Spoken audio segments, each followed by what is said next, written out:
Hello everyone, my name is Shaan and I hope you are fine and well. मजे में होंगे सभी दोस्त। शायद भाई ने हमें फिर से ज्वाइन कर लिया। शायद भाई आप कैसे हैं? बहुत ही लजीज। क्या बात है, जबरदस्त हो गया जी। महाभारत 28 और part 1। So let's start now. Kumari, बस एक बार अपनी आंखों से पट्टी निकालकर अपने पुत्रों को तो देखो। आर्य ने भी तो पुत्रों को नहीं देखा ना सुप्ता, और दृष्टि से उतने ही सुंदर दिखेंगे जितने स्पर्श से दिखते हैं।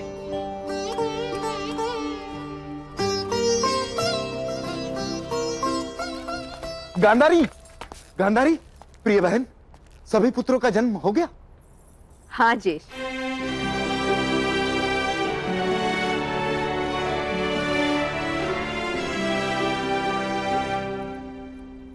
केवल मेरी पुत्री का अभी तक जन्म नहीं हुआ। हो जाएगा, उसका महत्व नहीं है, 100 पुत्रों का महत्व है। ज्येष्ठ? अर्थात महत्व है, अवश्य महत्व है। तुम्हारी पुत्री का महत्व तुम्हारे लिए है, हस्तिनापुर के सिंहासन के लिए और पांडु के पुत्रों को परास्त करने के लिए तुम्हारे 100 पुत्रों का महत्व है। ऐसा प्रतीत होता है शकुनी, जैसे तुमने युद्ध की सज्जता अभी से ही कर ली हो। संभव है कि... अवश्य महाराज, संभव है। संभव तो महासृजन के चक्र का नाम है, उसे हम कैसे भूल सकते हैं।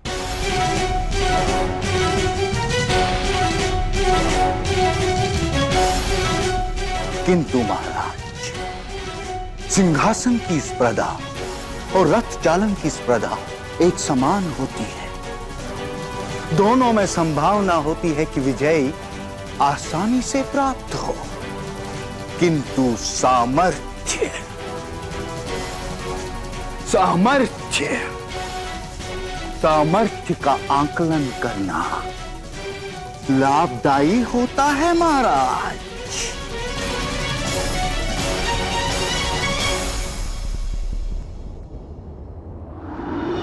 15 वर्षों बाद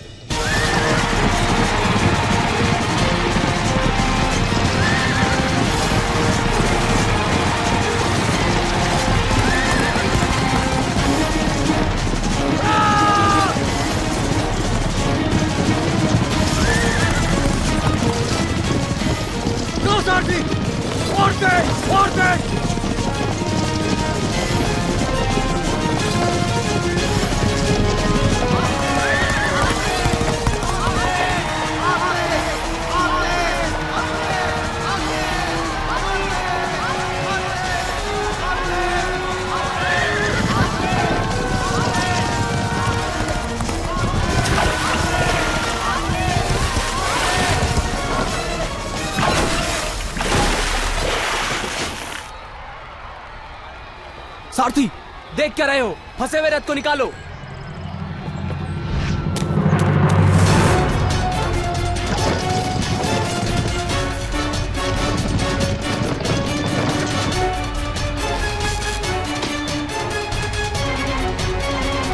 शीघ्र करो रथी।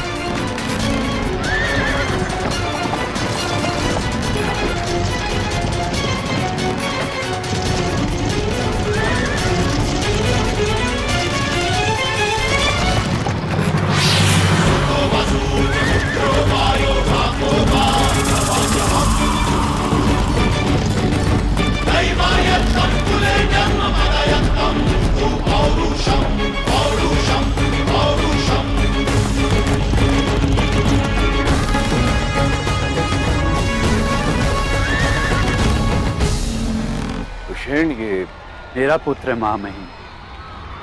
कर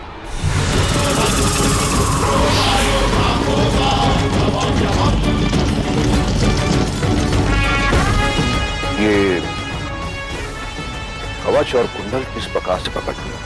ईश्वर प्रसाद है महामहिम, जन्म से।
हो तुम? क्षत्रिय हो या सूत?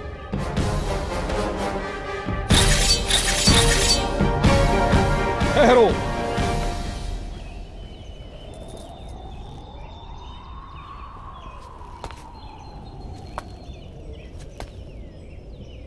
प्रजाजनों, आज की ये प्रतियोगिता परिणाम विहीन रही है।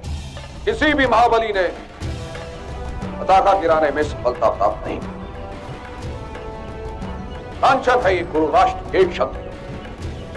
वर्णों के गिर जाने के पश्चात वृक्ष का ठूंठ जैसा दिखता है, वैसा दिख रहा है आज हमारा राष्ट्र। सौंदर्यहीन, वैभव से रिक्त। आज केवल एक युवान ने अपने कौशल से मुझे मंत्र मुक्त किया है। मेरे अधिरथी सुषेण का पुत्र कर्ण। वत्स, समीप आओ।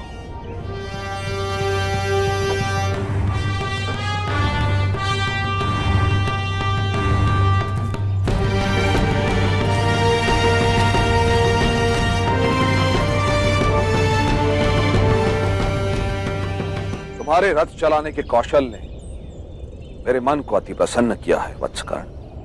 मुझे विश्वास है एक दिन तुम कुरुवंश के राजकुमारों के सारथी बनकर इसी क्रीड़ांगन में विजय यात्रा करोगे।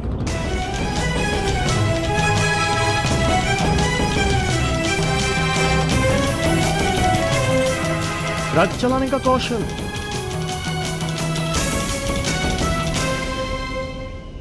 राज्य की ओर से अधिरथी सुषेण के प्रतापी पुत्र कर्ण को उत्तम रथ चलाने के लिए 100 सुवर्ण मुद्राओं का पुरस्कार दिया जाता है।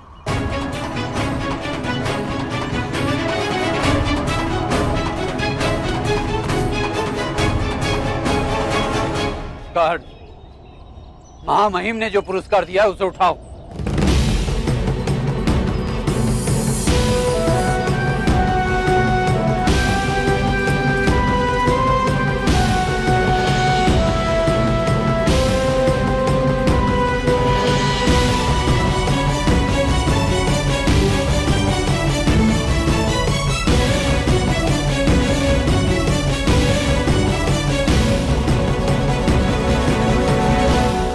महामहिम ने तुम्हारा रक्षण किया है रथी, अन्यथा सूत होते हुए भी धनुष्य कला के प्रदर्शन के अपराध में तुम्हारे प्राण चले जाते।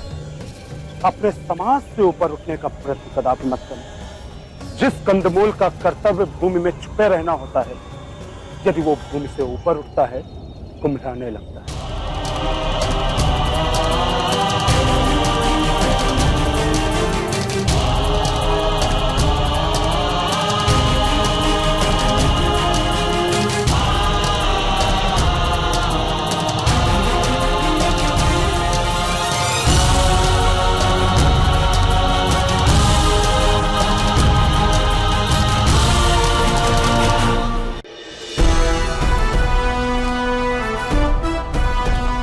तुम्हारे पुत्र की धनुर्विद्या को देखकर मेरा मन दुख और ग्लानि से भर गया सुषेण। उसे क्षमा कर दीजिए महामहिम। हस्तिनापुर का समाज क्षमा नहीं करेगा। यहाँ के क्षत्रिय सैनिक और महाबली से क्षमा नहीं करेंगे। मिट्टी के कच्चे पात्र में यदि घी रखा हो तो स्वयं पात्र ही उसे सोख लेता है, ना ही तो वो घी किसी के काम आता है और ना ही वो पात्र। अपने स्तर से अधिक क्षमता और कौशल किसी काम के नहीं होते। यही व्यवहार है सुषेण। मैंने उसे कई बार कहा महामहिम कि इस धनुर्विद्या का मोह त्याग दे। पर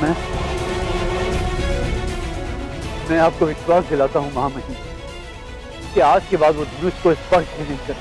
नहीं सुषेण, धनुर्विद्या उसकी आत्मा में बसी है। विद्या और कला तो ईश्वर का दान है, वह प्रकट नहीं रहती। जब मोती पूर्ण कद का हो जाता है तो सीप स्वयं ही मुख खोल देता है। तुम्हारे पुत्र की धनुर्विद्या भी अवश्य प्रकट होगी और वो योग्य भी है, किंतु यहां का समाज उसकी विद्या के लिए उसे सम्मान नहीं दंड देगा। ये भय है मुझे। ओ भाई साहब क्या बात है, जबरदस्त हो गया स्टोरी। 15 साल बाद आ गई है जी, वो सारे युवराज जवान हो चुके हैं। जवान हो चुके हैं। तो इंटरेस्टिंग, बहुत इंटरेस्टिंग है दूसरी यार। तरफ वो सूर्यदेव, क्या नाम है उसका? सूर्यदेव के बेटे हैं ना कारण, ये कुंती के बेटे हैं जो पहले गुम हो गए, जो नदी में। और ये देखें एक गुलाम का बेटा यहाँ जीत गया है। कोई युवराज जो है ना धनुष वो लगा नहीं सका, उसको इसने लगा दिया। तो ये अचंबा था महामहिम के लिए, भीष्म के लिए। इसको दंड मिल रहा है, वो क्यों? और भीष्म कह रहा मुझे भय है कि इसको दंड तो मिलेगा ही मिलेगा, क्योंकि यार कोई बर्दाश्त ऐसे कौन करता है? कोई अच्छा धनुषधार हो, जो सेनापति होते हैं, ऐसे बंदों को कौन बर्दाश्त करता है? जब वो जीता, उसने नाम लेने के लिए गया तो वो कैसे तलवारें निकाल ली थी लेकिन हकीकत में कि तुम कहाँ चले, तुम्हारी क्या औकात है? महारानी का बेटा है ना। हाँ ये है, जब ये चीजें एक्सपोज होंगी तो तब क्या पता चलेगा उनको। तो देखें जब वो नीचे गड्ढे में वो गिर गया था, उसने कैसे निकाला उसे? कैसे निकाला, और शक्ति कवच आ गया। जैसे हमने देखा था सूर्यदेव, मैं इसकी शक्ति कवच करूंगा हमेशा से, तो उसने वो शक्ति मिली और ऐसे निकाल दिया। भाई साहब क्या बात है, जबरदस्त हो गया जी। अभी हम देखेंगे कुमार पांडु के भी 5 पुत्र हैं, हमने उनको भी देखना है, जिसका नाम एक युधिष्ठिर है, एक भीम है, एक अर्जुन है। 3 का मुझे पता है, जो बाद में 2 आए थे उनका नहीं पता। तो खैर अभी ये 100 पुत्र ही थे, जिनमें कुछ हमें नजर आए हैं, तो आगे भी आएंगे नजर क्या होगा। स्टोरी अब बहुत ज़्यादा इंटरेस्टिंग होने वाली है, क्योंकि युवराज बड़े हो चुके हैं, और वो जो बेटा जिसका कह रहे थे कि बलिदान देना चाहिए, तो वो कैसा होगा, क्योंकि उससे वो जनता के लिए और पूरी सल्तनत के लिए ठीक नहीं है। तो हो सकता है लड़ाई हो जाए, देखेंगे तो कंफर्म होगा। So this is the end of video. अपना बहुत ख्याल रखें, मिलते हैं नेक्स्ट वीडियो में।